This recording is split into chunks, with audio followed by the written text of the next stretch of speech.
ವಿಕಾಸ್, ನನ್ನ ಅಕ್ಕನಿಗೆ ಗಂಡ ಇಲ್ಲ. ಆದರೂ ಅವಳಿಗೆ ಮಗು ಹೇಗೆ ಆಯಿತು? ಆ ಮಗು ನಿನ್ನ ಥರನೇ ಯಾಕೆ ಇದೆ? ಇಲ್ಲ ವಾಣಿ, ನಾನೇನು ಮಾಡಿಲ್ಲ. ನನಗೇನು ಗೊತ್ತಿಲ್ಲ. ಹಾಯ್ ಫ್ರೆಂಡ್ಸ್, ಮತ್ತೊಮ್ಮೆ ಹೊಸ ಕಥೆಯೊಂದಿಗೆ ಬಂದಿದ್ದೇನೆ. ಎಲ್ಲರಿಗೂ ಸ್ವಾಗತ. ಇವತ್ತಿನ ಕತೆ ಒಂದು ನೈಜ ಕಥೆಯಾಗಿದೆ ಮತ್ತು ತುಂಬ ಮನಕುಲುಕುವ ಕತೆ. ತಪ್ಪದೆ ಕೊನೆಯವರೆಗೂ ನೋಡಿ. ನನ್ನ ಹೆಸರು ವಾಣಿ. ನಾವು 3 ಜನ ಅಕ್ಕ ತಂಗಿಯರು.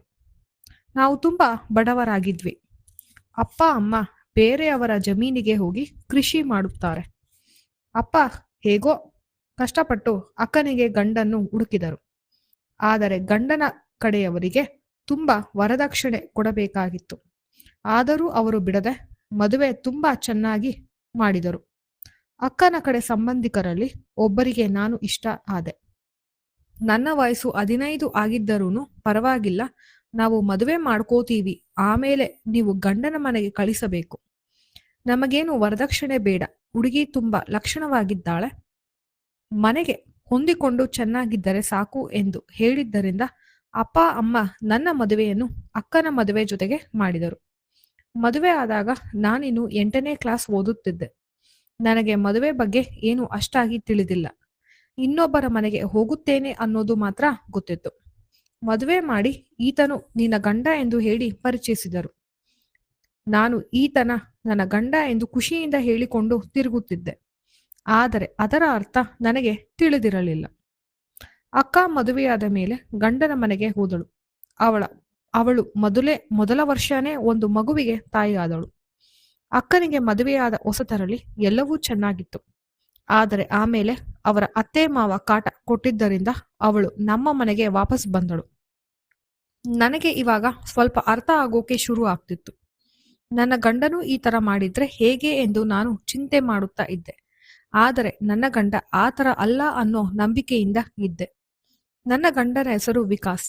ಅವರು ನನ್ನನ್ನು ತುಂಬಾ ಪ್ರೀತಿಸುತ್ತಾರೆ. ಮದುವೆಯಾದ ಮೇಲೆ ಅವರಿಗೆ ನನ್ನನ್ನು ಬಿಟ್ಟು ಇರೋದಕ್ಕೆ ಆಗುತ್ತಿರಲಿಲ್ಲ. ಅದಕ್ಕೆ ಅವರು ಸುಳ್ಳು ಹೇಳಿ ನಮ್ಮೂರಿನ ಅವರ ಸಂಬಂಧಿಕರ ಮನೆಗೆ ಆಗಾಗ ಬರುತ್ತಿದ್ದರು. ಅವರು ನಮಗೂ ಸಂಬಂಧಿಕರೇ. ಅದಕ್ಕೆ ನಾನು ಸುಳ್ಳು ಹೇಳಿ ಅವರನ್ನು ಭೇಟಿಯಾಗಲು ಅವರ ಮನೆಗೆ ಹೋಗುತ್ತಿದ್ದೆ. ನಾನು ರೂಪಾ ಅಕ್ಕನ ಮನೆಗೆ ಹೋಗುತ್ತೇನೆ ಎಂದು ಹೇಳಿ ಅಮ್ಮನಿಗೆ ಹೇಳುತ್ತಿದ್ದೆ.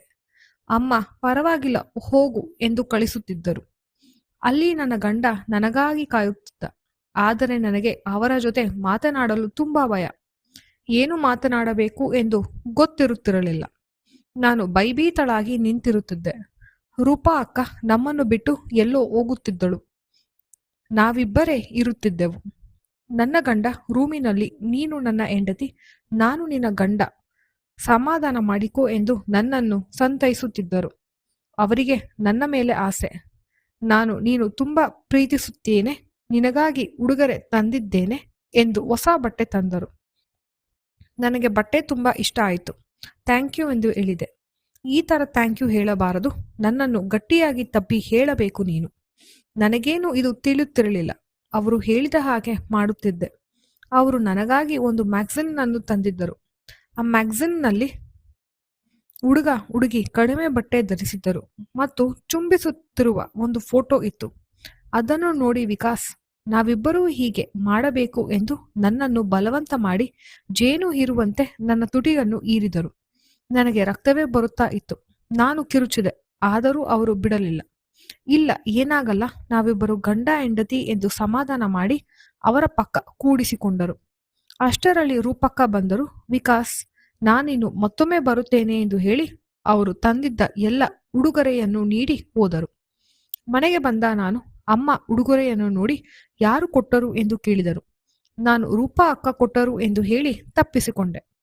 ನನಗೆ ನಡೆದಿರೋದು ಯಾವುದೇ ತಿಳಿಯುತ್ತಿರಲಿಲ್ಲ. ಮತ್ತೊಮ್ಮೆ ಇನ್ನೊಂದು ವಾರಕ್ಕೆ ವಿಕಾಸ್ ಬಂದರು. ಈ ಸತಿ ಅವರು ಚಿನ್ನದ ಉಂಗುರವನ್ನು ಉಡುಗೊರೆಯಾಗಿ ಕೊಟ್ಟರು. ನನಗೆ ಅದನ್ನು ನೋಡಿ ಆ ಉಡುಗೊರೆಯಲ್ಲೇ ಕಳೆದು ಹೋದೆ. ನಿನಗೆ ಉಂಗುರ ತುಂಬಾ ಇಷ್ಟ ಆಗಿದೆ ಅಲ್ವಾ? ನನಗೆ ಥ್ಯಾಂಕ್ ಯು ಹೇಳಬೇಕು ನೀನು. ಥ್ಯಾಂಕ್ ಯು ವಿಕಾಸ್ ಅಂದರೆ ಅವರು, ಥ್ಯಾಂಕ್ ಯು ಬೇಡ, ನಾನು ಇಷ್ಟಪಟ್ಟಂತೆ ಥ್ಯಾಂಕ್ ಯು ಬೇಕು ನನಗೆ. ನಿನ್ನ ಥ್ಯಾಂಕ್ಸ್ ನಾನೇ ತೆಗೆದುಕೊಳ್ಳುತ್ತೇನೆ ಎಂದು ಮತ್ತೊಮ್ಮೆ ಮ್ಯಾಗಝಿನ್ ಅನ್ನು ತೆಗೆದರು. ಅದರಲ್ಲಿ ಹುಡುಗ ಹುಡುಗಿಯರು ಒಬ್ಬರಿಗೊಬ್ಬರು ಎಣ್ಣೆ ಮಸಾಜ್ ಮಾಡುತ್ತಿರುವುದು ದೃಶ್ಯ ಆಯಿತು. ಅದನ್ನು ವಿಕಾಸ್ ನಾವಿಬ್ಬರು ಈ ತರ ಮಾಡೋಣ ಎಂದು ಇಬ್ಬರನ್ನು ಬೆತ್ತಲೆಗೊಳಿಸಿ ಎಣ್ಣೆಯನ್ನು ತೆಗೆದುಕೊಂಡು ನನ್ನ ದೇಹಕ್ಕೆ ಎಣ್ಣೆಯನ್ನು ಸಂಪೂರ್ಣವಾಗಿ ಹಚ್ಚಿದರು. ನಾನು ಅವರ ದೇಹಕ್ಕೆ ಎಣ್ಣೆಯನ್ನು ಹಚ್ಚಿ ಮಸಾಜ್ ಮಾಡಿದೆ. ಇಷ್ಟಕ್ಕೆ ಸಾಲೋದಿಲ್ಲ ಎಂದು ಹೇಳಿ ಬಲವಂತದಿಂದ ಲೆಕ್ಕವಿಲ್ಲದಷ್ಟು ಚುಂಬಿಸಿ ಬಲವಂತದಿಂದ ನನಗೆ ನೋವಾಗುವಂತೆ ಒಳಗೆ ಹಾಕಿದರು. ನಾನು ಕಿರುಚಿದೆ. ಮೊದಲ ಬಾರಿಗೆ ಹೀಗೆ ಆಗುವುದು, ನೀನು ಹೆದರಬೇಡ ಎಂದು ಹೇಳಿ ನಿಲ್ಲಿಸದೆ ಅವರ ಕೆಲಸದಲ್ಲಿ ತೊಡಗಿದರು.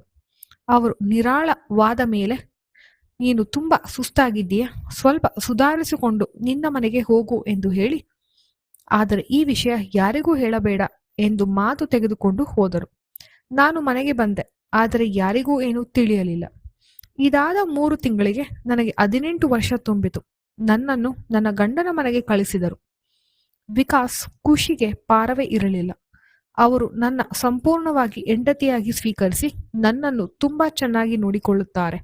ಅವರು ಶ್ರಮಜೀವಿ. ಅವರ ಅಂಗಡಿಯಲ್ಲಿ ಎಲ್ಲಾ ಕೆಲಸ ಅವರೇ ಮಾಡುತ್ತಾರೆ.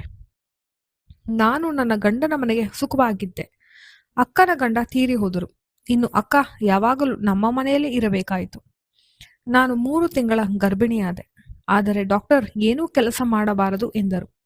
ನನ್ನನ್ನು ನೋಡಿಕೊಳ್ಳೋಕೆ ಅಮ್ಮ ಅಕ್ಕನನ್ನು ಕಳಿಸಿದರು. ಅಕ್ಕ ನನ್ನನ್ನು ತುಂಬಾ ಚೆನ್ನಾಗಿ ನೋಡಿಕೊಂಡಳು. ನನಗೆ ಸುಂದರವಾದ ಹೆಣ್ಣು ಮಗು ಹುಟ್ಟಿತು. ಅಕ್ಕನಿಗೂ ಹುಷಾರು ತಪ್ಪಿತು. ನಾನು ಯಾಕೆ ಎಂದು ಡಾಕ್ಟರ್ ಹತ್ರ ಕರೆದುಕೊಂಡು ಹೋದೆ. ನನಗೆ ಬರ ಸಿಡಿಲಂತೆ ವಿಷಯ ತಿಳಿಯಿತು. ಅಕ್ಕ 3 ತಿಂಗಳ ಗರ್ಭಿಣಿಯಾಗಿದ್ದಳು. ಯಾರು ಇದಕ್ಕೆ ಕಾರಣ ಎಂದರೆ ಅವಳು ವಿಕಾಸ್ ಕಡೆ ಬೆರಳು ಮಾಡಿದಳು. ನಾನು ವಿಕಾಸ್ನ ಕೋಪದಿಂದ ಕೇಳಿದೆ, ವಿಕಾಸ್, ನನಗೇನು ಗೊತ್ತಿಲ್ಲ. ಅಕ್ಕ ಪಾಪ, ನಿನ್ನ ಗಂಡನಿಗೆ ಏನು ಗೊತ್ತಿಲ್ಲ. ಅವರನ್ನು ದೂರಬೇಡ. ಇದು ಅವರಿಗೂ ತಿಳಿಯದ ಸಂದರ್ಭದಲ್ಲಿ ಆಗಿದ್ದು. ಇದು ಕುಡಿತದ ಮತ್ತಲ್ಲಿ ಆಗಿದ್ದು. ಅವರಿಗೆ ತಿಳಿದಿಲ್ಲ. ನಾನು ನಮ್ಮಿಬ್ಬರ ಮಧ್ಯೆ ಬರುವುದಿಲ್ಲ. ನೀವೆಲ್ಲಾದರೂ ದೂರ ಹೋಗುತ್ತೇನೆ. ನಿನ್ನ ಸ್ಥಾನವನ್ನು ನಾನು ಇಂದಿಗೂ ತೆಗೆದುಕೊಳ್ಳುವುದಿಲ್ಲ. ಅಕ್ಕ ದೂರ ಹೋದಳು. ನನಗೆ ತುಂಬಾ ಕಾಡಿತು. ಆದರೆ ಬೇರೆ ವಿಧಿ ಇಲ್ಲದೆ ಮಕ್ಕಳಿಗೋಸ್ಕರ ನಾನು ವಿಕಾಸ್ ಜೊತೆ ಬದುಕಿದೆ. ಹೌದು ಸ್ನೇಹಿತರೆ, ನೀವು ನೋಡಿದರಲ್ಲ, ಅಕ್ಕನೇ ತಂಗಿಗೆ ಮಾಡಿದ ಮೋಸ ಇದು. ಸಮಯ ಸಂದರ್ಭ ಯಾರನ್ನೂ ಬೇಕಾದರೂ ಮೋಸಕ್ಕೆ ದೂಡಬಹುದು. ಅದಕ್ಕೆ ಯಾರನ್ನೂ ನಂಬಬೇಡಿ. ನಿಮ್ಮ ಎಚ್ಚರಿಕೆಯಲ್ಲಿ ನೀವು ಇರಬೇಕು. ಈ ಕತೆ ನಿಮಗೆ ಇಷ್ಟವಾಗಿದೆ ಅಂತ ಅನ್ಕೋತೀನಿ ಫ್ರೆಂಡ್ಸ್. ದಯವಿಟ್ಟು ವಿಡಿಯೋಗೆ ಲೈಕ್ ಕೊಡಿ, ಚಾನೆಲ್ನ ಸಬ್ಸ್ಕ್ರೈಬ್ ಮಾಡಿ. ಧನ್ಯವಾದಗಳು.